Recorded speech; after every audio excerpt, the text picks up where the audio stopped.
Bonjour et bienvenue sur MPC Lycée. Dans cette vidéo, je vais vous parler de la synthèse d'une espèce chimique. Commençons par quelques définitions. Une espèce chimique naturelle est une espèce chimique issue de la nature.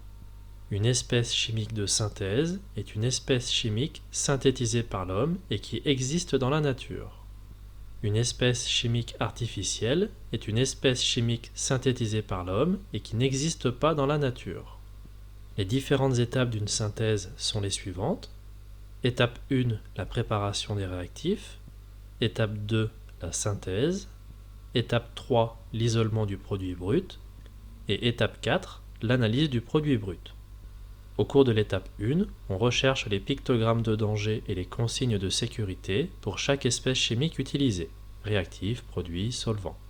Et on détermine les masses ou volumes de chaque réactif que l'on souhaite utiliser. Au cours de l'étape 2, on réalise le montage à l'aide de la verrerie adaptée et on introduit les réactifs dans la verrerie dans laquelle la synthèse aura lieu. Le type de montage le plus couramment utilisé est celui du montage de chauffage à reflux. Ce montage permet de chauffer le milieu réactionnel afin d'accélérer la réaction de synthèse tout en évitant les pertes par liquéfaction des vapeurs dans le réfrigérant à boules. Au cours de l'étape 3, on sépare le produit brut synthétisé du reste du milieu réactionnel. Cette étape sera vue en détail en classe de première. Au cours de l'étape 4, on cherche à vérifier que le produit synthétisé correspond bien à l'espèce chimique voulue en comparant une grandeur physique caractéristique avec sa valeur de référence. Si le produit est à l'état solide, alors on peut mesurer sa température de fusion à l'aide du banc-fleur. Si le produit est à l'état liquide, alors on peut mesurer sa densité, sa température d'ébullition ou son indice de réfraction.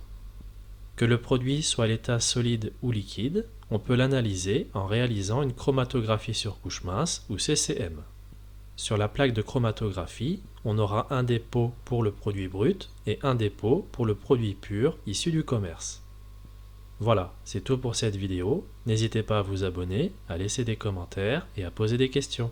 À bientôt sur MPC Lycée.